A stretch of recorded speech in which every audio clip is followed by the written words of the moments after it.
Okay, I will start with this number. Hopefully the others will come.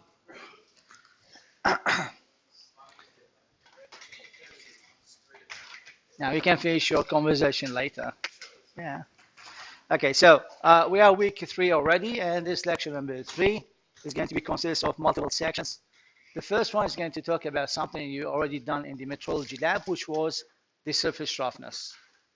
And usually this section does have some questions in the final exam, which is going to be about one of the images I'm going to show you, and I would like you to understand more than memorize. So today we are going to talk about the dimension, the tolerances, and the surfaces. In the previous semester, you will meet Carlo downstairs. He's the engineer for the lab at B4. We are going to work in starting from this week. He told me that most of the students don't know what the difference between the tolerances and the dimensions. And that's something we have to worry about, because what you're going to work with is going to be a pump. And the pump should have very high tolerances. Otherwise, you are going to have some pressure loss during the pumping process. The parts may take off while do the pumping process unless we're going to have good tolerances for the dimensions. And also we're going to talk about the surfaces, mainly how we can describe that the surface is rough or smooth. The other section is going to be about the surface processing operations, how to treat the surface after we're doing the operations on the parts. And the last one is going to be the heat treatment of the metals. I talked earlier about the residual stress we have on the parts after we're doing the machining or the other manufacturing processes. So we're going to talk about the main heat processing treatment of the metals during the manufacturing processing. And if we're going to have time, I'm going to show you a video on how we can apply this processing in the real industrial case. So we start first about the dimensioning. So if you are going to make any parts, and the parts actually, and then you assemble the parts together, then for example, you are going to make your pump. When you go to assemble your pump parts, would you like to have that the part is going to be loosey or too tight, or is going to be good enough to fit each other without have any looseness? So you can deassemble if you want, but it's going to perform perfect without having very close dimensions. What you would like to have?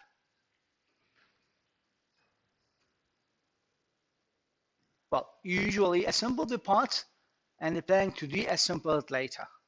Either it's going to be for fixing, the maintenance, or simply deassemble for recycling. So these are factors which are going to affect the performance of any manufacturing parts product other than the mechanical and physical properties is going to be the dimensions. Tolerances is related to the dimensions. So dimensions is any numerical value which is going to express the appropriate units of measure and indicates on the drawings and in other documents along with the lines, symbols, notes, define the size or the geometric characteristics or both for the part or feature. That's the definition of the dimension is. Now, dimension can be a length, can be a diameter, can be a surface roughness. Okay, so everything you're talking about can be found in the engineering drawings. So simply, this dimension indicates the part size desired by the designer. How big, how small, just change the figures on the engineering drawings and this will show the manufacturer how the dimension you would like to be. The tolerance is related to the dimensions, which is the total amount by which the specific dimension is permitted to be vary. So, for example, I would say that the length of this room, if I'm going to be a designer, usually it's going to be for a room, but in general, the length of this part is going to be something about 10 millimeters, but I will allow the manufacturer to be 10 plus minus 0.5 millimeters. That means he can make it shorter by 0.5 or longer by 0.5. And that's what we call the tolerance. Of course, smaller amount of the variation, that means it's going to be more tolerated part. So the variation, as we mentioned, there's going to be occur in any manufacturing process, which is again manifested by the variation in the part size. Now, why we have these variations? Just consider that we are going to do the manual machining or the handicraft. usually the movement is not going to be repeated at the same dimension at all the times. If we're going to do it electronically using the CNC machines, for example, we have to consider that the cutting tool is going to be eroded due to the friction. So the dimension of the cutting tool is getting smaller, and this will cause the tolerance to appear in the, variation in the dimension to occur. Third factor is the heat, because usually in the machining, we are going to have friction, and this will enlarge the size of the part. When it's going to cool down, we are going to get a smaller part at the end. If we're talking about the casting process, the same thing. You make the mold. When you pour the hot metal, it's going to have a different size. Then it's cooled down, start to shrink, and that's going to be too hard to control the dimensions of the part. So the dimension can be simply shown with the tolerances on the engineering drawings in 3 different types. Either the bilateral type, unilateral type, or the limit dimensions. In the bilateral type, we can simply write down that my dimension is going to be 2.5 inches or millimeters. Actually, this is inches. So I will add the higher permissible value to be added or the lower one. So it's going to be bi-dimensional thing, and that's why we call it the bilateral tolerances. The neutral, that means I only going to be accept to have variation in one direction, either lower or smaller. And that's actually what's happening if I'm going to have a shaft to be inserted in a bearing. So you only get to it in one direction, because the smaller side for this one, that means that your shaft is not going to be fit inside the part. And we can have the limits by writing down that the maximum value is going to be equal to 2.505 or 2.49. So this is something similar to the bilateral, but instead of writing plus minus, I'm going to give what the maximum and the minimum value are going to be permitted. So we have 3 definitions, which are the measurements, the accuracy and the precisions, and the conventional measuring instruments and the gauges. So for the measurements, it's a procedure to which the unknown or quantity is going to be simply compared to unknown standards using an accepted and consistent system of units. The easiest example is I have a standard length of the ruler. It's going to give you, for example, 30 centimeters. I don't know what the length of the tap, I don't know what the length of my device, so I'm going to compare it to the ruler, and it's going to tell me what the dimensions I have for my device. And this will be the measurement process. Simply is going to give you a numerical value of the quantity of the interest within a certain limits of the accuracy and the precision. So when you said it's going to give you that with acceptable accuracy and precision, we have to know what is the accuracy and what the precision is. The accuracy is a degree which the measured value agrees with the true value. If I'm going to use for the ruler the plastic one, you know that the plastic have the thermal expansion value higher than the steel, for example. That means if I'm going to use the plastic ruler, which has been exposed to the heat for a certain time, it's not going to be an accurate measurement. Well, if I'm going to use the steel ruler, it's going to give me more accuracy for the readings. Other thing is, you try to height gauge in the lab. The fully automatic one, where you just press the button, is going to do the movement. When it's going to touch the height, it's going to beep and give you the accurate height. And this can give you the dimension with the accuracy of 1 in 10,000 of millimeters. The manual one was less accurate. It only can give you the accuracy of 1 in 100th of the dimensions. So the accuracy is how compatible the value is going to agree with the actual dimensions of the part. For the precision is the degree of repeatability in the measurement process. That means if I'm going to compare between, once again, the height gauge which I'm moving manually and the electronic one. If I go to take samples of 50 readings for the same parts, and I'm going to check what will be what we call the average, I'm going to find what the value of the standard deviation, I can find that the error of this machine is going to be much, much less than the error on the other machine with the same number of the samples I did for the calculation. So the electronic device, because it's going to be less influenced by the human error, is going to have higher accuracy plus more precision. So now you just remember what the accuracy is and what the precision is. Anyone here didn't get the point? What the accuracy and what the precision? Okay. So the conventional measuring instruments and the gauges we have in the measurement process are, and I think that you use almost all these things down in the lab. We have the precision gauge block. You saw the gauge block when you use it for the triangle. The measuring instrument for the linear dimensions, it can be either rulers, it can be a laser, it can be the height gauge. We have the comparative instruments. Now, the comparative instrument is, this is my standard dimension. Okay, so I'm going to check what the width of this one. Done. I have this opening, and each time I'm going to check if they're going to be the same dimension for the other parts. They're going to be loosey or going to be too tight. And this will tell me if they are going to have the same dimension or not. For the fixed gauge, okay, now I'm going to make a gauge. It's either going to be go or no go. It's going to have, depending on what we covered earlier, which was the tolerance, I can make one gauge which have two openings. The first one is going to be the largest one, which for example is going to be the 2.505, and the other one is going to be 2.495. So the bigger one coming first, then the smaller one. I call it go, no go. It's fixed dimensions. I don't have to change anything. If my part is going to pass the first one, that means it's smaller than this one.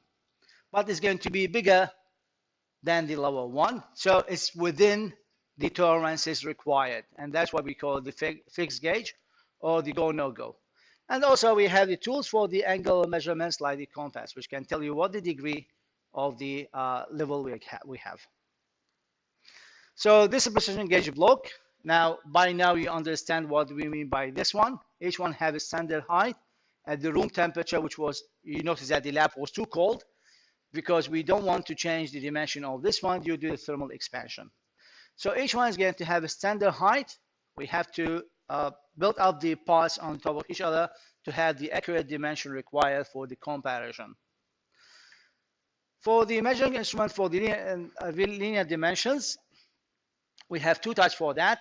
The first one can be the graduated measurings, like the micrometer, which can close on the parts and give you what the exact value is. Or I can use the calipers. For the calipers, it can simply open, take the measurements, then you compare it to the ruler. And it's going to tell you what the dimensions are for the linear dimension. Of course, this one is more accurate than this one, but sometimes you cannot use this one for all the applications. So you still use the calipers in your measurements. By the way, I'm doing this way because I asked you last week to do your 50% part, which is take a look, not reading, take a look on the lecture notes. I will upload this lecture. I will access you to the last year lecture if you are going to have the interest to see the word by word thing, so you can watch the previous one. I don't want to make you feel boring because I can see that the number is getting lower and lower. So I'll try to make it, well, more interested lecture. Actually, this is the last lecture where we have just talking without real applications. So the mechanical gauges we have, like the dial indicator. And did you use this one for the sign bar?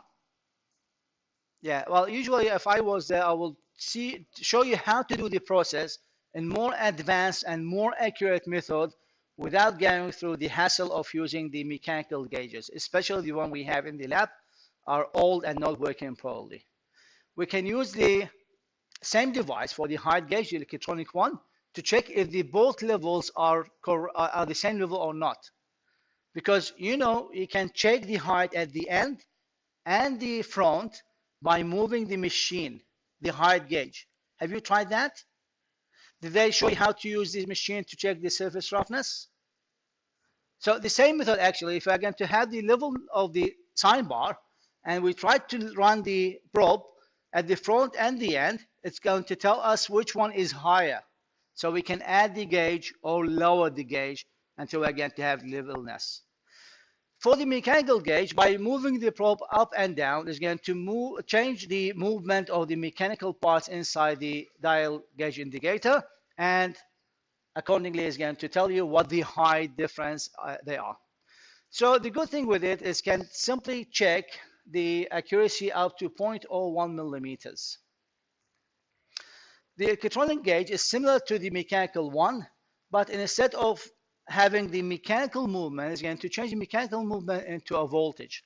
And this voltage can be read by the device and change it into a numerical value for the length.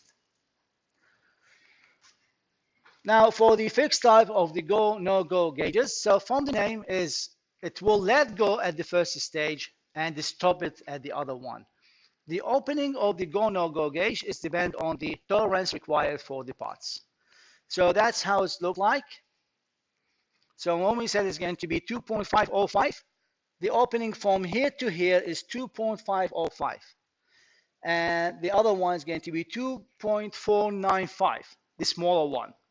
So if I would like to check if my part is within the tolerances required, I have to make it pass the first one, the higher value for tolerance, but it shouldn't go through the second one, which is the lower value for the tolerance.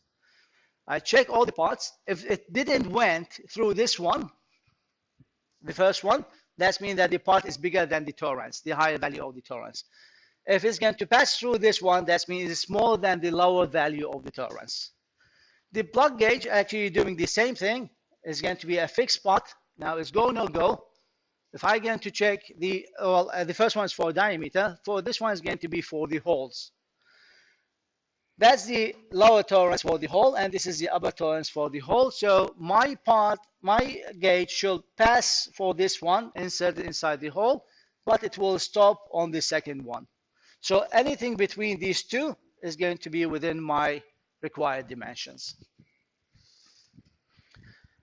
Now for the surfaces, there was a poster when you enter the lab to your left side, telling you everything we're going to talk about right now, about the surface roughness. So the nominal surface is the designer intended usually to have a surface contour of the part defined by the lines of the engaging in the engineering drawings, like these things, the triangle. It's going to tell us, for example, what the waveless height and what will be the wavelength length should be indicated on the surface.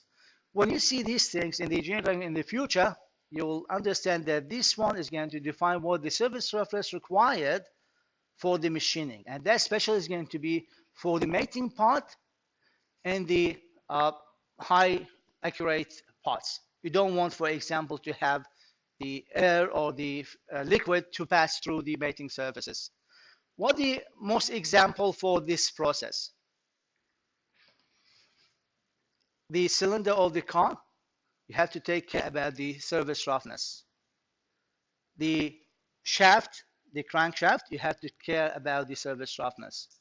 The rings on the shaft, the same thing, because you want to minimize the cavities in between them. These cavities are actually going to occur during the machining process, because when you try to cut the things, you are going to cut in lines. And that's why when you show the samples you did for the surface roughness, you can see that we have different grades of the roughness. That's depend on the machining process we're going to have. The actual surface is a part determined by the manufacturing process used to make them. So for these samples, you saw that this one is done by the milling operation, the other one is done by the turning operation, and so on. The surface technology is concerned with the defining of the characteristics of the surface, what the surface texture is, what the surface integrity is, and what relationship between the manufacturing process and the characteristic of the resulting surface we are going to have.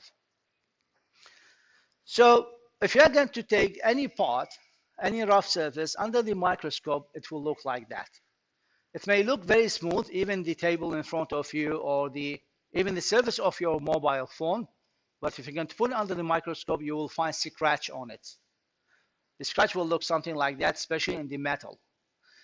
Now, you can see that in the metal, we're going to have the substrate and we're going to have the altered layer.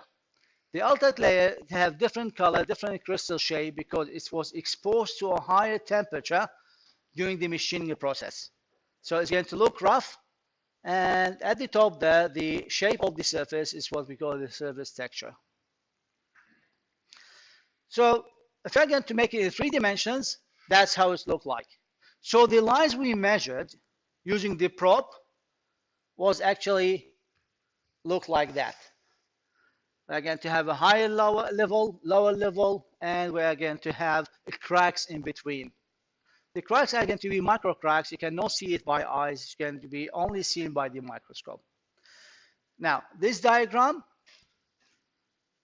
in the old days, when it was a closed book, we give you the same diagram with no words, and you have to guess what the words are. Now, it's open book, but it's going to be, for you, it's going to be what they call the, it's not limited. What is? Anyway, so you cannot take book with you. You cannot take the lecture notes with you. You're only going to be allowed of taking 2 or 1 double-sided A4 paper to write down the notes. What I'm going to do is, starting from this week, every Friday night, I will send you a list of questions. And I would like you to practice on that. These questions are going to be something similar to the one you are going to have in the final exam. I know it's going to be quite long, but if you're going to read the lecture, try to answer as much as possible of them, you'll be able to find out your way. Maybe it's going to be different. For example, it's going to be a short answer. This can be changed to be multiple selection MCQ questions, and so on. So at the end of the semester, I will send you the answers for these questions. So if you would like to practice for the final exam, we should start from this week. I know it's too early, but this one is full of information subject. So you have to start practice on it from now. You should start to write down what are the weakness things you cannot remember. Write it down as a note in your paper, and later you can write it down on the cheat sheet for the exam, and you can take it with you. So just remember this diagram once again. That's how it looks like for the surface texture under the microscope. What we're going to have are the roughness height and the roughness width for every wave we're going to have on the surface. We may have some cracks, and we call the flow, and the cutter, which can be called the flow as well. The crack is usually going to be happen because the material is going to be separated due to the high stress on it, or some of the part will be taken off, and that's what we call the crater, and also is going to be a part of the flow. The peak to peak of the wave, we call the waveness spacing, and the bottom to peak is going to be called the waveness height. So the surface texture definition is the topography and the geometric features of the surface, including the roughness, the waveness, and the flows.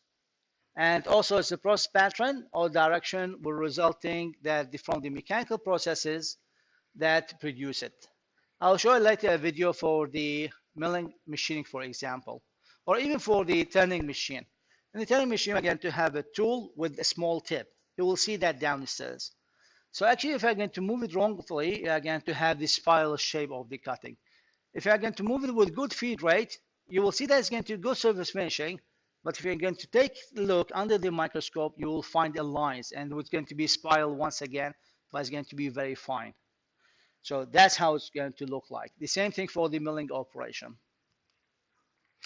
So the roughness definition is a small, finely spaced deviations from the nominal surface.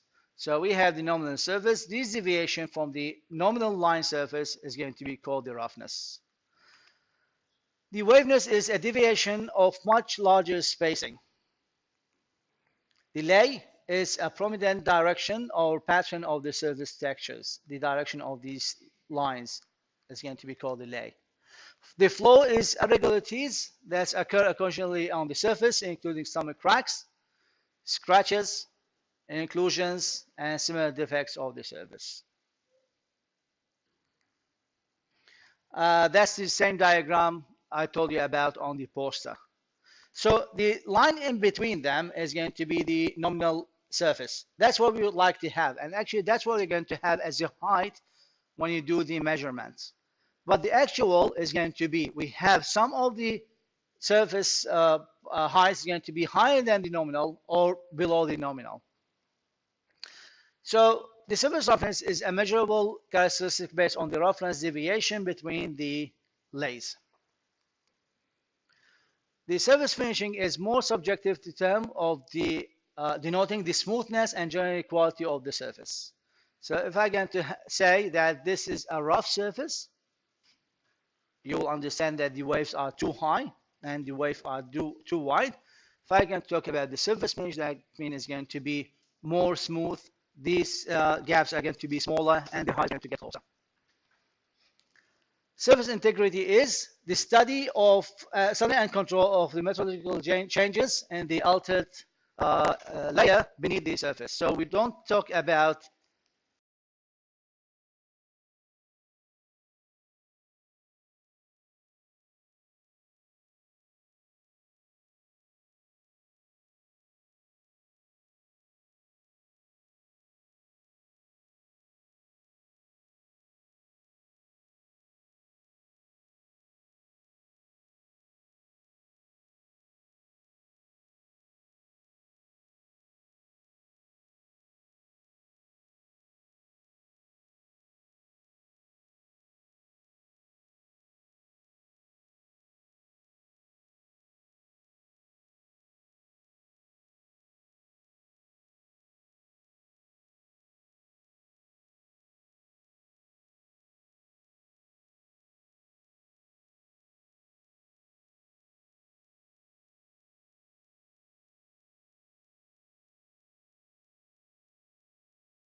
okay, so the surface integrity is study of the methodological changes in the altered layers beneath the surface, and these changes simply going to be occur during the processing, which may influence the performance of the finished part of the product.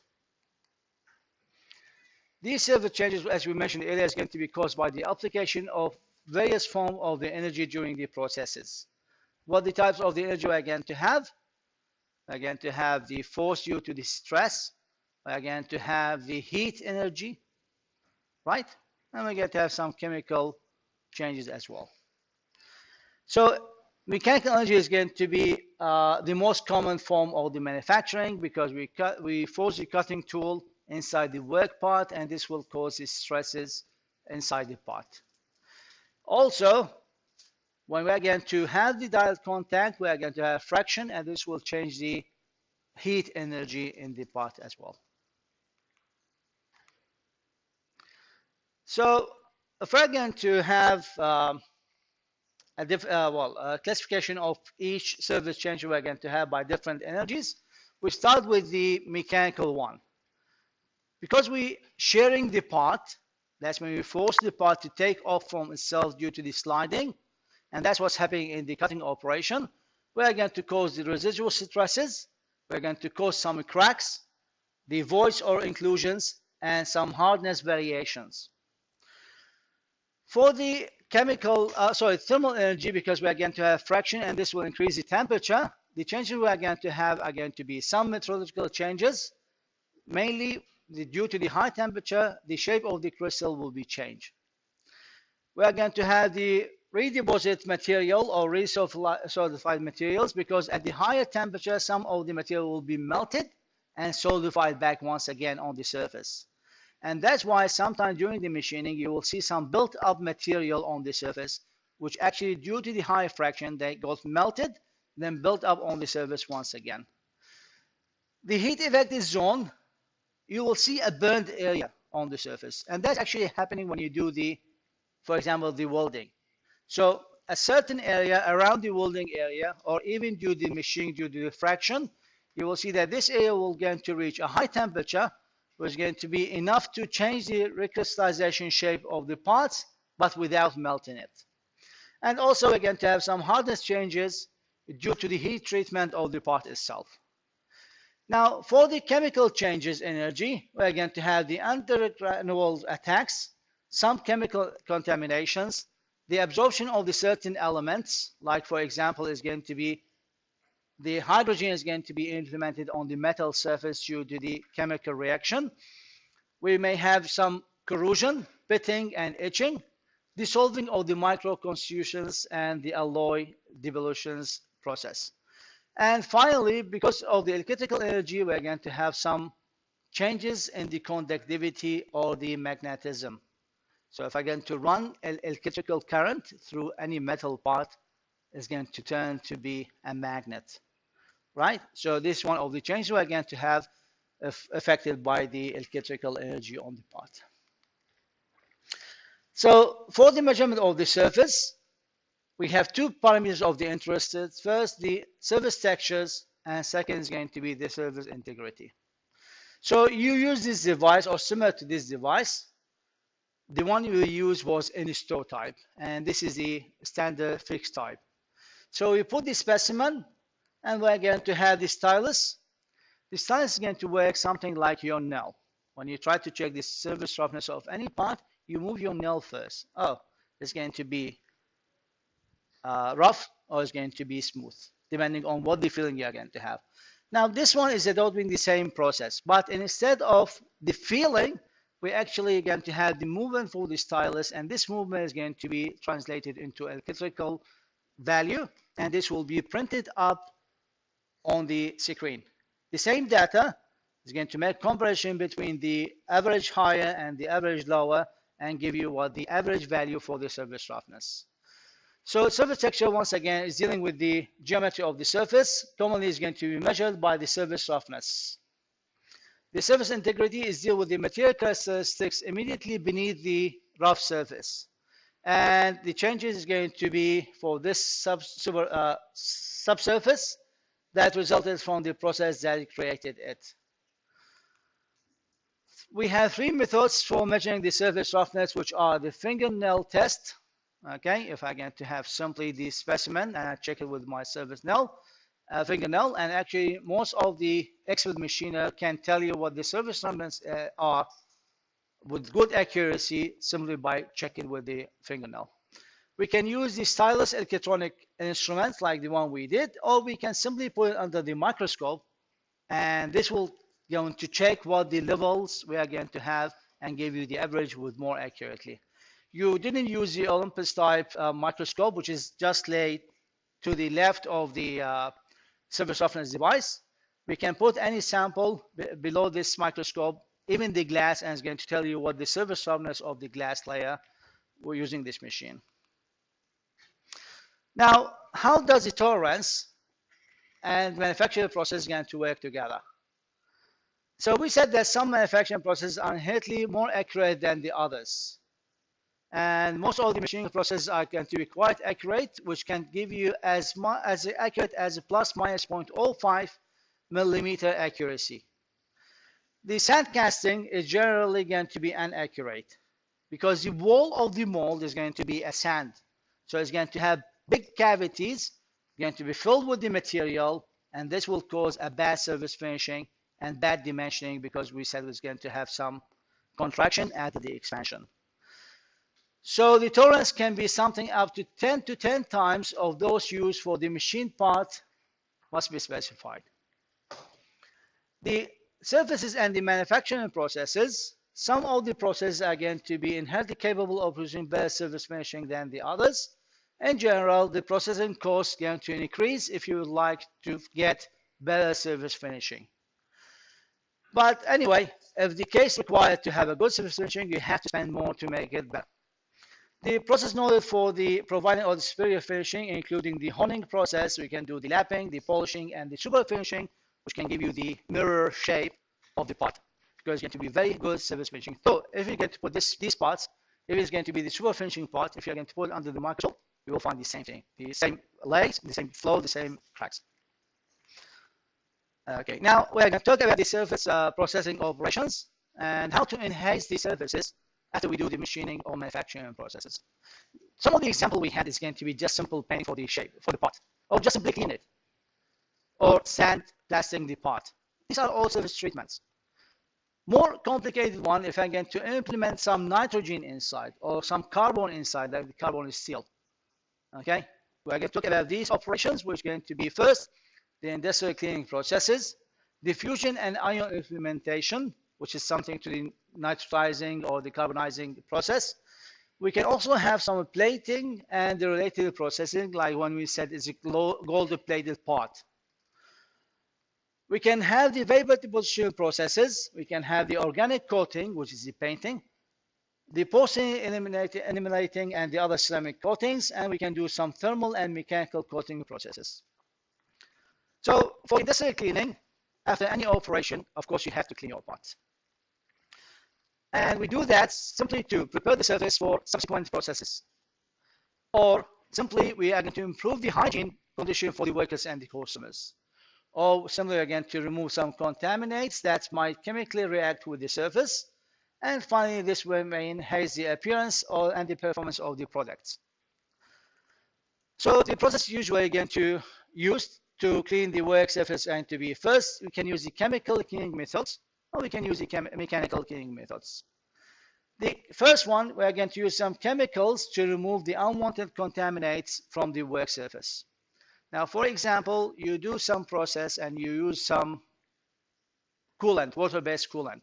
It's a steel or a normal iron. You don't want to keep the water on the surface because this will cause for the corrosion later. So if I get to use certain type of oil to clean the surface, I prevented that. The mechanical cleaning is involved the removal of the contaminants by various mechanical operations.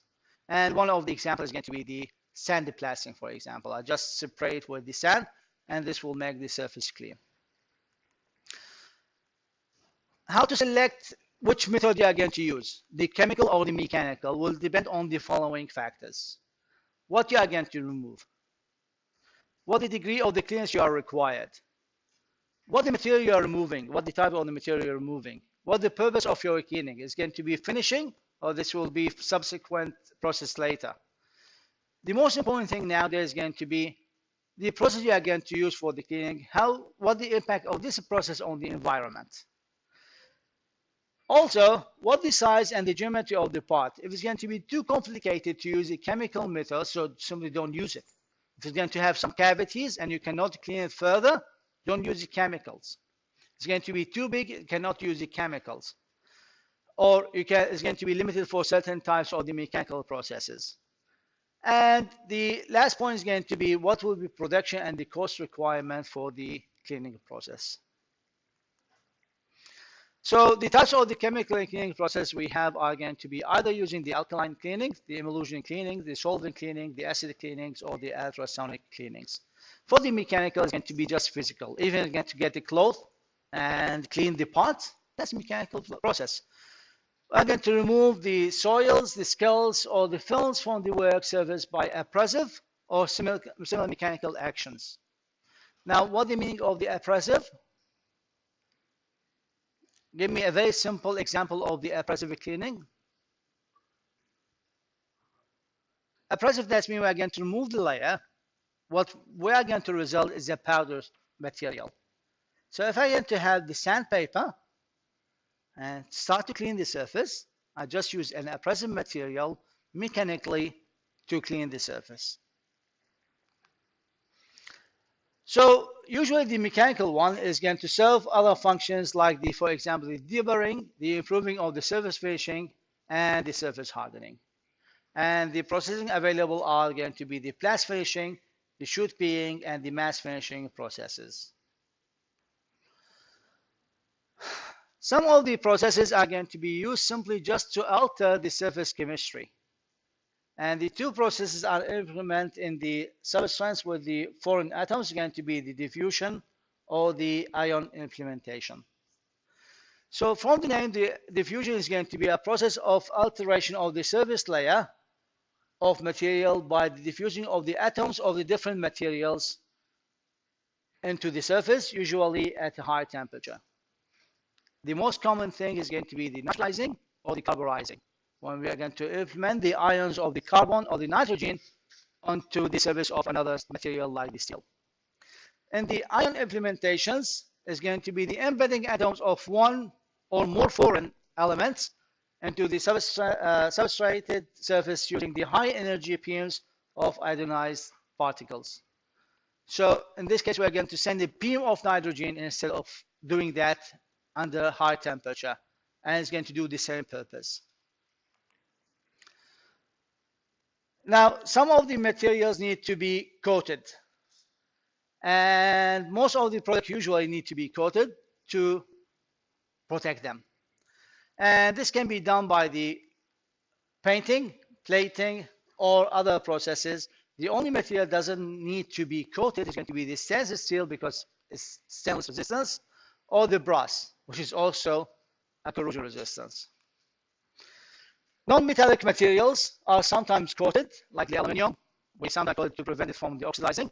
The plastic parts to give the metallic appearance. The anti-reflection coating on the glass lenses is also going to give it a good appearance. And the coating and depositions of the process is going to be used for the fabrication of the semiconductors, chips, and the printed circuit boards. Now, the principal reasons for coating for the metal parts and other products going to be first, and the most important one is going to be for the corrosion protection. Now, just imagine that your car is not painted. What will happen? Have you ever checked that sometimes if you fix your door after an accident and you leave it for 1 week without painting, it will start to rust. So the corrosion protection is the main objective of the metal coating. Also, if you would like to have a good appearance, like adding the color or even putting a texture on it, we're resistant in some of the application of the friction reduction.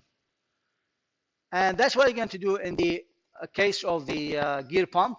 You will see that we have something called the pushes, and these pushes is going to be coated with Teflon. We coat it with the Teflon for two reasons. The first one is to make it absorbent for the hydraulic.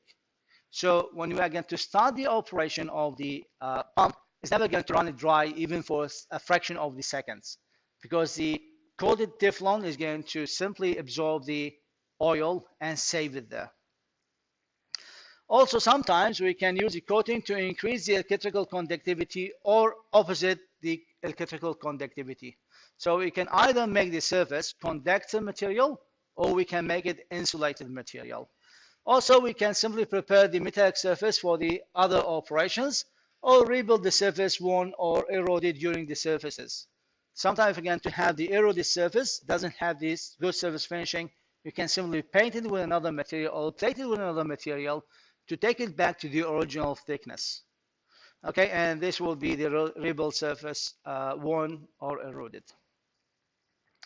Now, the plating and the related processes is simply adding a thin coat of the metallic layers onto a surface of the substance materials. And usually these substances are going to be usually metallic, but sometimes we can also have available on the plate of the plastic and the ceramic parts. And the plating processes are first the electroplating, which is very common known. We're going to have the cathode and the anode, and the ions going to be traveled and built up on the surface of the substance. We can do the electroforming. We can do the electroless plating, and that simply is going to be, that's the chemical material with the electricity running in between. We're going to immerse it and take it up, done. Or we can do the hot dipping, like the galvanizing process of the car body or the refrigerator bodies. So the conversion coating, that's the metal. We're going to have conversion layer before we're going to put the paints. So it's a family of the coating process, which we are going to put a thin film of the oxide, phosphate, or the chromite is going to be formed on the metallic surface or the electrochemical reaction. Oh, sorry, by the chemical or electrochemical reactions. The immersion and the spraying are two common methods for exposing the metal surface into the reacting chemicals. And the common metals treated for the conversion coating is going to be the steel, the zinc, and the aluminum. Why we have to use the conversion coatings? Now, this is a coated part, this is uncoated part. This one is going to have less possibility of the corrosion. We can prepare that for the further painting. It's going to be a wear resistance because it's going to be tougher and permit the surface for the better hold of the lubricant for the metal forming processes. I told you about the Teflon coated surface. We're going to absorb the lubricants. And it can either increase the electrical resistance of the surface to make it more isoelectrical material, or simply just for having a decorative finishing, just to change the color. The conversion coating processes like the spalt, okay, this can be done by the chemical conversion coating, which we're only going to use a chemical reaction to do that. Like, for example, adding the phosphate coatings on the surface, okay, so transfer the base of the metal surface, like the zinc or the steel, into a phosphate film by simply exposure to the phosphate salt and diluted phosphoric acids. We can use the chromate coating, which transforms the base metal into various forms of the chromate films using the solution of the chromic acid, chromate salts, and extra. We can do the anodizing, which is the oxide coating produced by the electrochemical reactions, and this usually again to be produce a stable oxide layer on the metallic surface, and thus is going to prevent for the oxidation to go deeper. The anodizing is a contraction of the anodic oxides, and most common is going to be on the aluminum, and it's alloy. Like the color we have on the aluminum usually is going to be done because of the anodizing of the oxide layer on the surface. Now, this is the process of the physical vapor deposition. Now, this is almost the first operation we have for adding a layer by using the deposition process. At the old times, it was almost impossible to transform the material ion in the air. So they used a vacuum chamber. So anything inside here is going to be air-free. So they vacuumed the chamber, then simply again to heat up the material, which is the source, any material I would like to have, and going to create a vapor. So the vapor will travel and start to deposit on the surface, and is going to be fixed there by deposition. So again, to have a layer due to the vaporization of the material. So what's happening very simply is we are going to have vacuum chamber, we are going to have the material is going to be evaporated, then condensate on the surface because it's going to have a lower temperature. And thus are going to have a very thin film on the substance surface. The coating materials are going to use, which are going to generate it into a vapor, are the metals, the alloy, the ceramic, and any other inorganic compounds, and sometimes we can even use the polymers. Now, the coated parts can be metals, the glass, or the plastic. It's very versatile coating technology and applicable to almost unlimited combinations of the coating and the substrate material. Now, to make it much easier, okay, instead of increasing temperature to vaporize metal, I simply use a gas. Now, once again, I have to make a vacuum inside the chamber, and thus I'm going to expose it to a gas, and the gas will build up the layer on it. So this will be a chemical vapor deposition instead of the physical vapor deposition. Physical because we're using the heat, chemical because we are using the gas of the metal itself. So this will involve an interaction between the mixture of the gases and the surface of the heated substrate. Now, this time the part is going to be heated, and this will allow the gas to be implemented inside the part because it's hot. It's going to absorb the gas and build up the layer on it. The reaction will occur in closed reaction chambers. reaction products of the nucleates and grows on the substance surface to form the coating. Most the chemical vapor deposition reactions are require some heat on the parts, and we can use once again variety of the coating and the substrate material depending on your application. The organic coating are polymers or resins, and simply we can say that any paint, antioxidant paint, is going to be an organic coating. So usually going to be formulated and to be applied as a liquid that's dry on to harden as a thin surface film on the substrate material.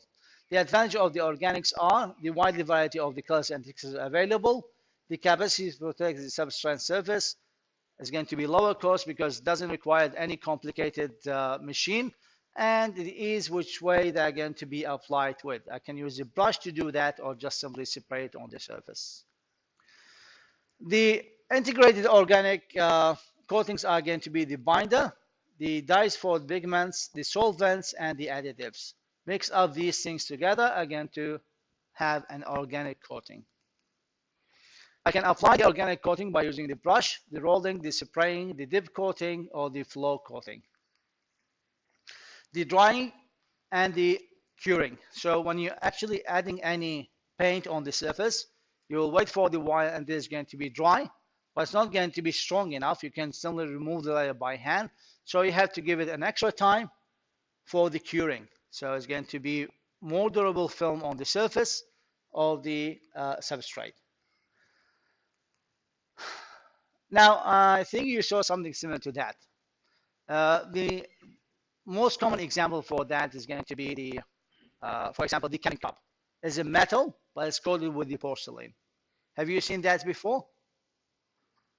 Have you seen these old sinks, which were actually made of metal and coated with the porcelain layer? Okay, so that's what we call the process of the porcelain enameling. So what's happening is simply again to add the porcelain layer to the surface of the metal, and it's going to do everything we talked about earlier, which is the protection, the decoration, the corrosion resistance, and so on. So simply we're only going to have the liquid porcelain. We're going to make a layer by dipping or spraying and leave it to dry and cure. Sometimes we heat it to make it more strong. The thermal spraying process is spraying of the molten coating materials into the substrate, then it's going to be solidified and adhere on the surface. The coating material we can use as a liquid are going to be the pure metals and alloys. We can use the ceramics. We can use the other metallic compounds like the silvers and the silicates. We can use the ceramic composites and certain types of the plastic. The hard facing process is the surfacing techniques in which the alloys are going to be applied as a welded deposit to the substrate material. So what's going to be happen is that if I'm going to have a certain surface, I would like to make it stronger. So simply again to melt a metal on it by using the same welding machine. I put a layer all over it, and then again to do a surface finishing is going to get so, harder simply because I hardened the surface with the new molten material. Now, we're going to talk about the heat treatment, and I can promise you that this will be the last boring part of this semester. Okay, because these things are most in chemical. I know that most of the people here does like the chemistry, and that's why you choose the mechanical engineering. But anyway, we are going to read about that because still that the heat energy is a part of the mechanical, not the chemistry. So if I'm going to cut any part, I'm going to add stresses. If I'm going to bend any part, I'm going to add stresses. If I'm going to deform any part, I'm going to add stresses. All these stresses are going to be built up in the metal and change the crystal shape of it, and it's going to be a subject of failing at any time because of these things. Later, when you're going to do the finite element analysis for the parts, you will see that when you bend the part you are going to be changed to red. That's means you're going to have the concentration of the stress at this point, and this will make it more likely to fail in the future. So how to treat that? How we are going to remove these stresses or the compression on the surface, mainly by heating up the part to a certain temperature and then cool it down by different methods. Either by it's going to be a quenching, that's when you take it to a higher temperature, then cool it down suddenly, or leave it to cool down slowly, or do a combination of all the processes. So we're going to talk about the annealing, which is the first types of the heat treatment that the human used. Then we're going to talk about the martensite formation in the steel, the precipitation hardening process, the surface hardening process, and heat treatment methods for the methods and facilities we have in manufacturing. So as we mentioned earlier, that the heat treatment is not just heating up and cool it down. It's actually going to be a series of controlled heating and cooling process or processing to be performed to effect the substantial changes in the metals and materials which turn the effects and the mechanical properties of this material. Most common applications are going to be on metal, but sometimes we can do the same thing on the glass or the ceramic, and the most common example for the glass is going to be what we call the tempered glass. Tempered glass, once again, we're going to heat it and leave it to cool down slowly, because usually if you're going to cool it down suddenly, it's going to crack. The powder metals need to be a sintering process. The same thing for the ceramic. The heat treatment operations are performed on the metal work part at various times during the manufacturing sequences. For example, we do something, we heat treat it. Then we have to do another operation, we have to reheat it once again and cool it down and so on. So the purpose of the heat treatment are going to be, first, we have to soften the metals for the forming prior to shaping. Now, once again, if you are going to try to bend the cold steel, it's going to be too hard. If I'm going to simply heat it up, it's going to be much easier to do it. Also, and this is the most important thing, is to relieve the strain hardening that occurred during the forming process, and to strengthen and harden the metal near the end of the manufacturing sequences. The different types of the heat treatment we have are going to be the annealing, the martensite formation in the steel, the tempering of the martensite, the precipitation hardening, and the surface hardening. Now, this is the annealing, is the first operation that the human use, was simply is heating the part to a high temperature. It's going to be not the melting temperature, just below the melting temperature, or what we call the recrystallization temperature. And then simply we're going to soaking at a suitable temperature for a certain time and leave it to slowly cooling. So what's happening is just increase the temperature, all the crystallization will be reoccur once again. It's going to take its time to cool down, and we're going to have the good shape for the crystals. This is not the best method, but it should be done during the manufacturing process and heat treatment. Why we do that? Simply, we are going to reduce the hardness and the brittleness of the metal. We are going to have the desirable mechanical properties. We are going to soften the metals for the machining or the forming. It's going to be hot, it's going to be much easier to be formed. We are going to recrystallize the cold work metals, because the cold work metal is going to be done all the process under the cold process, doesn't have strain hardening process, so the parts will have a tension or compression in certain places. So we have to heat it up just to remove all the stresses and put the crystallization back once again to a unified shape. Relieve the residual stresses induced by the shaping process. So as you can see here, actually this one is going to be aided with the fan blower. And the annealing of the steel, for the full annealing process, the heating and the soaking of the alloy is going to be on the austenite region, followed by the slow cooling to produce a coarse perlite. And this usually is going to be associated with the low and the medium carbon steel. The normalizing process is similar to the heating and the soaking cycle we have in the annealing, okay, but it's going to be a faster cooling rates. Now, this image is annealing, but it's going to be normalizing, because we don't leave it to cool down by itself. We try to increase the rate of the cooling by exposure to the air. So the results from the normalizing is going to be, we're going to have the fine parallelized like this one, higher strength and hardness, but it's going to have a lower ductility.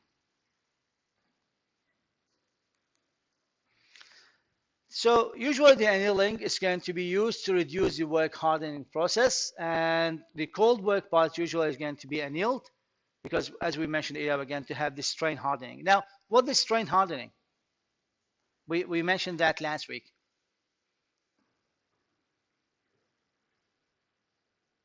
Well, I gave you an example of the movie when he said we just simply add some stress, change the strain, and make the part harder. That's strain hardening. You remember that? Yeah, by adding force on it. Okay, so simply this will be a negative because if I'm going to use the strain hardening parts, this will make it brittle. So to remove the brittleness, we have to heat it up. So once again, annealed, we're going to reduce the strain hardening. The strength we give it by doing the deformation process. And we're going to increase the ductility. So it's going to be more flexible to do a further work. And this will allow for the strain hardened metal to be recrystallized partially or completely, as we learned last week. When the annealing is going to be performed to allow for the further cold working of the part, is going to be called the process annealing. So if I'm going to do the annealing for the further processing, is going to be called the process annealing. But if I'm going to do it just to finish the work, is going to be just called annealing process. I finish all the operations, annealing the part, done. That's the annealing process. But if I'm going to anneal it to do further processing on the part, is going to be called the process annealing. When the subsequent is going to be deformation will be accomplished, and simply is going to be called the annealing process. I just finished the heat treatment. So the annealing for the stress relief, simply annealing operations are going to be sometimes performed slowly just to relieve the stress analysis, residual stresses that caused by the prior shaping process or the fusion welding.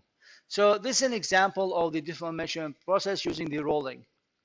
So you can see that the crystal shape is going to be changed from regular to longitudinal type. And this will build up some residual stresses on it and increase the brittleness of the part. So to treat this one, simply again to heat it up, anneal it, just to relieve the stresses. And that's what we call the stress relief annealing process. So now we have three types of the annealing. The first one is going to be the normal annealing process. Just heat the part and cool it down. It's going to be normalizing if I'm going to cool it down using the aid of the fan. And it's going to be the process anneal if I'm going to anneal it to do a further process on it. And it's going to be the stress relief annealing if I'm going to do the annealing just to remove the residual stresses. Okay, and simply the stress relief annealing is going to be help to reduce the distortion and the dimensional variations that may otherwise result in stress parts. The other process is the martinized formation in this steel. Now, if you remember this diagram from last week, we talked about the austenite, we talked about the martensite faces. So the iron carbon phase, as we can see in this diagram, depending on the contents of the carbon percentage by volume on the carbon steel. This shows the phases of the iron and the iron carbide under the equilibrium conditions. So depending on the amount of the carbon in the ferrous and the temperature, we are going to have a different phases.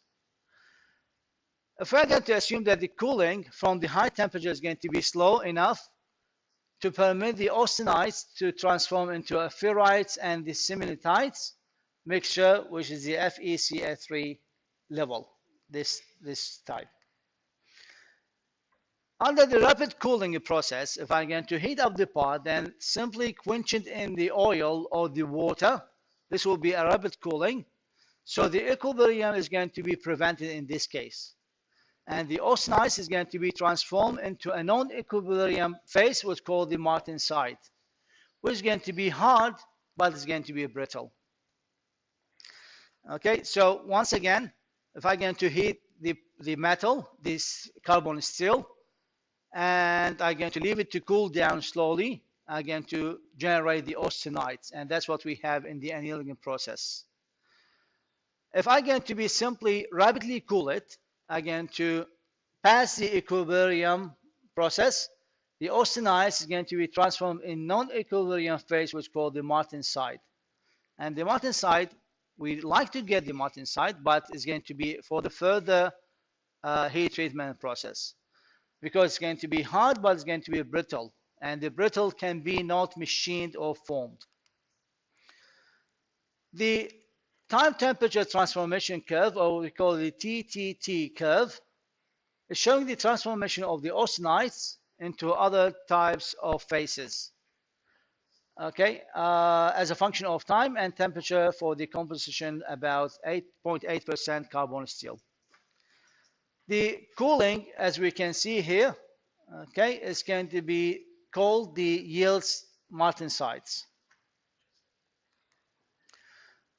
The martensite is a unique phase which consists of the iron carbon solution, whose composition is going to be the same as the austenite, from which is going to be derived from. The face-centered structure of the austenites is going to be transformed into a body-centered tetragonal structure of the martensite. Okay, I don't need that. So when you are going to have the martensite, which is non-desirable because, as we mentioned earlier, it's going to be hard, but it's going to be brittle. So simply we are going to have two steps. First one is going to be the austenizing. We'd like to take it back to the austenites. And this can be done by heating the steel into a high temperature for long enough time to convert it into entirely or partially an austenite. So what's happening is that we have the austenite, we heat it up, we cool it down suddenly, we got the martensite. Now I'm going to heat up once again, leave it at a high temperature for a certain time, then I'm going to leave it to cool down slowly until we're going to have the austenite once again. Then I can do the quenching. When now it's hot for a long time, then I'm going to put it in a solution to cool it down suddenly and rapidly to avoid the passing through the noise of the TTT curve and this stage. Thus, I'm going to be within the austenite stage. What do I use for the quenching and the cooling rate? I can either use the brine salt water, which usually aggregated. I can use the still fresh water. I can use the oil, or I can use the air, which is the slowest method for the cooling rate. So the faster the cooling we're going to have is going to be more likely to get the internal stresses, distortion, and the cracks in the products. And I think that most of you notice that. That's why usually they tell you never put a cold water on the engine block because it's going to fracture. The tempering of the martensite is the heat treatment applied to the martensite, which is caused by the hot, heating and cooling suddenly. So we are going to do the tempering process to simply heat it up to reduce the brittleness, increase the toughness, and relieve the stresses. And this can be done simply by heating and soaking the temperature just below the indicated for about 1 hour, following by the slow cooling process. The result in the end is going to be a very fine carbide particles from the martensite into an iron carbon solution, transforming the crystal structure from the BCT to a BCC once again. And the new structure is called the timbered martensite. The hardenability, we know what the hardness is. The hardenability is a relative capacity of the steel to be hardened by transformation to the martensite. And this is simply going to be determined by the depth below the quench surface, which the steel is going to be hardened to. So simply after we do the process of transformation to the molten side, we can do the hardness test on it and check what will be the depth we're going to have below the quenched surface of the steel. The steel with good hardenability can be simply hardened more deeply below the surface and do not require a high cooling rate. And the hardenability does not refer to the maximum hardness that can be obtained. The hardenability of the steel is going to be increased through the alloying process. That means if I'm going to add more materials to create the alloy, it's going to give me more hardened steel. And the alloying material I can add is going to be the chromium, the magnesium, and the molybdenum, as we mentioned last time. By doing this mechanism, we are going to have alloying elements going to work to the extent time before the start of the austenized to perlite transformation. So the process of checking the hardenability test, simply we're going to have the part, we're going to heat it up, then we're going to quench it down with the water. The test specification is going to tell me what will be the hardness level along the specimen, which has been denoted by certain levels.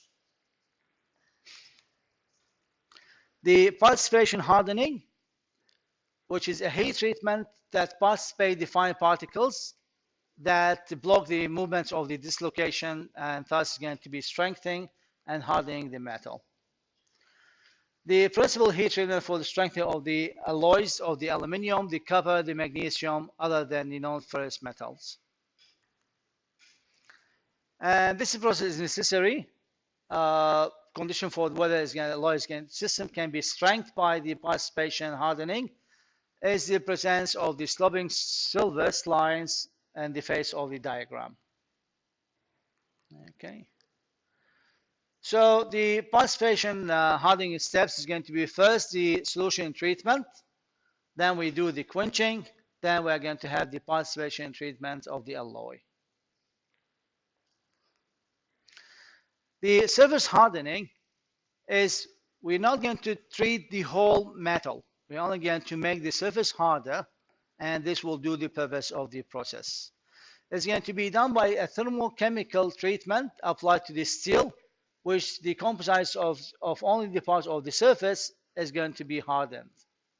And this is called the case hardening process because only the cross is going to be hardened, not the whole thing. Most common treatment is going to be by adding the carbon, and the first is going to be called the carbonizing. Can do by the nitrizing and the carbonitrizing both. And commonly applied at the low carbon steel parts to achieve the hard, the wear resistance outer shell while the retaining tough inner core is going to remain. To do the carbonizing is something similar to the process we talked about earlier, which is going to be the mechanical vaporizing coating. So what's happening is I'm going to heat up the part to be carbonized. I'm going to put it in a heat furnace. I'm going to put the carbon within. So the carbon, which have lower melting temperature, is going to be is going to be activated and start to send its vapor. So the vapor within the vacuum is going to be simply composite on the parts and implemented with the iron of the original parts. And thus I'm going to have a diffused layer on the surface, which is going to make it more stronger. The nitrizing is using the same principle, but in this case, we are going to shower the part with nitron ions. So nitrizing is the treatment in which the nitron is going to be diffused into the surface of a special alloy steel to produce a thin hard casing without the quenching process. So we had this example before. Once again, we are going to expose the metal to a nitrogen shower, and the iron is going to be implemented, build up the hard case on the surface. It's carried about 500 degrees. The most effective, to be most effective, still must have the alloying integrated, such as the aluminum, the chromium, from which the nitride compound that's going to be chromium the participate as very fine particles in the casing of the hardened steel. And the hardness of up to HRC 70 from 40 is going to be a good achievement. The chromatizing is simply require a higher temperature and longer treatment times than the preceding hardening treatments, just adding the chrome to the surface of the steel. So I think you saw these spots before, the chromazide steel in manufacturing. Usually it's applied to the low carbon steel, and the case is not only going to be hard and wear resistance, but also is going to be a heat and corrosion resistance. So to do that, we need a furnaces because we're talking about a temperature of 500 degree plus. So the furnace for heat treatments can be either the fuel-fired furnaces. We just burn the gas or the coal or whatever the thing is to increase the temperature. Or we can use the critical furnaces, which are going to have the heating elements inside. The difference between both is that this one is going to be usually large, but this one is going to be more temperature controlled because we can control the temperature of the heating elements, but we cannot control the temperature of the direct fire. Also, we can classify the furnaces into a patch or continuous furnaces. If I'm going to put all the parts inside and heat it up, then take it out and do the quenching process, we're going to call it the patch furnaces. If I get to enter the parts from one side and take it out from the other side continuously without stopping, this will be a continuous type of the furnaces. Other types of the furnaces can be simply the atmospheric control furnaces, which is going to be desirable conventional for the heat treatment to avoid the excessive oxidization or the decarbonizations.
The vacuum furnaces, in the case of the carbonizing, we need to have a vacuum.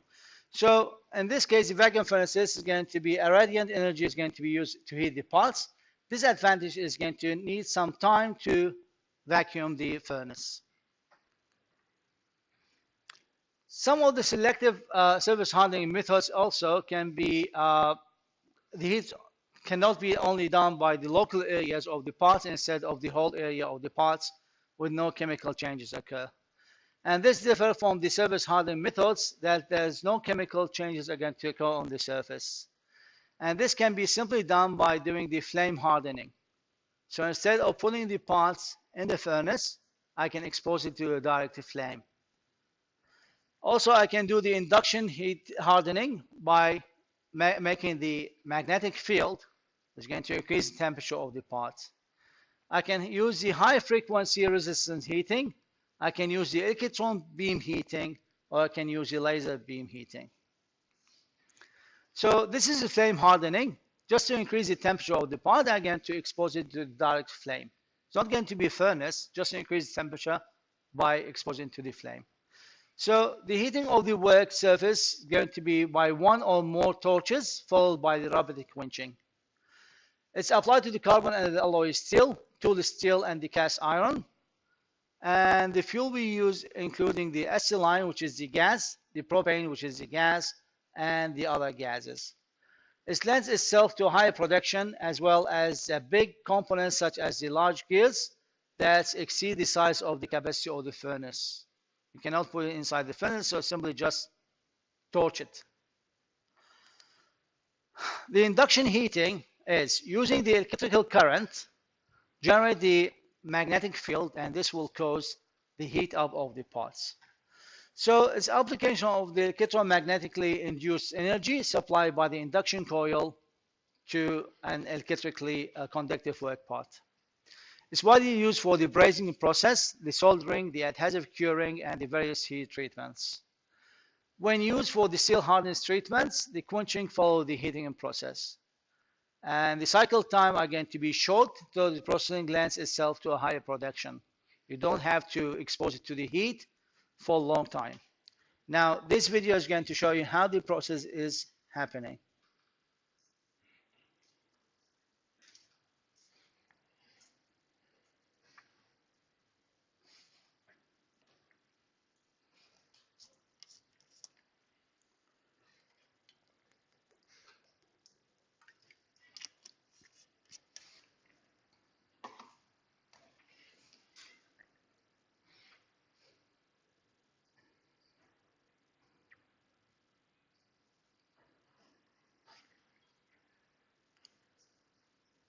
Okay, so we have magnetic field here, heating the parts, and then we rapidly quench it after it's leaving.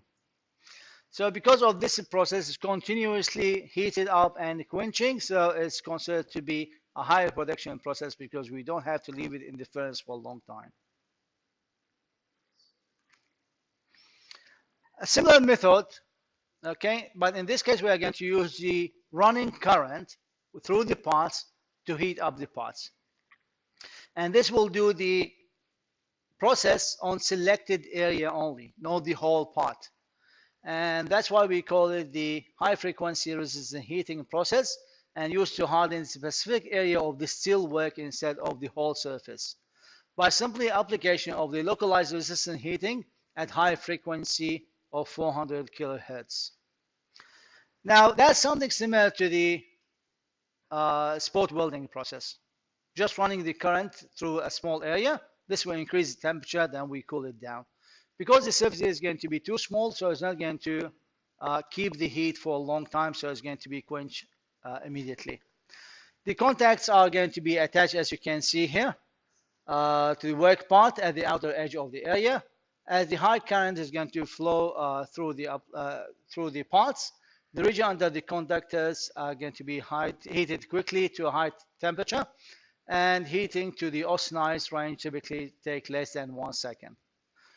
When the power is going to be turned off, the air is going to be quenched by the heat transfer to the surrounding metal.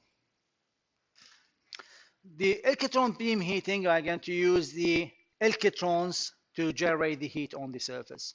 Something like the plasma cutter. The plasma cutter is actually sending the plasma electrons to heat up the part and then melt it. But in this case, we're only going to heat it without cutting. So we're going to use the electron beam, focus on a small area, resulting in a rapid heat buildup. It's localized surface hardening of the steel, high energy densities in a small region of the parts, so that the austenizing temperature are going to be achieved very quickly in very concentrated area. When the beam is going to be removed, simply the heat area is going to be eliminated, immediately quenched and hardened by the heat transfer to the surrounding metals. The disadvantage we have for this process is that the best results are going to be achieved when performed in a vacuum. And once again, we have to go back to the vacuum chamber, and this will take time and energy. We can use the laser beam to do the heating process. So the laser beam is not electron, is using the light. So what's happening is the high density beam of the coherent light is going to be focused in a small area, and the beam is going to be usually moved along the defined path of the work surface. As the beam is going to be moved, the area will be immediately quenched by the heat conduction to the surrounding metals, and the advantage of the laser beam over the electron beam that the heating is going to be a laser beam, does not require a vacuum, so we can just do it instantaneously on the spot. So the next section, we're going to start with the first application we're going to have for the manufacturing process. We're going to be the metal casting. And before that, I'm going to show you a video where we are going to use the continuous heat treatment for the products during the manufacturing process. This is not going to be recorded because each time I'm putting this video, they hiding the video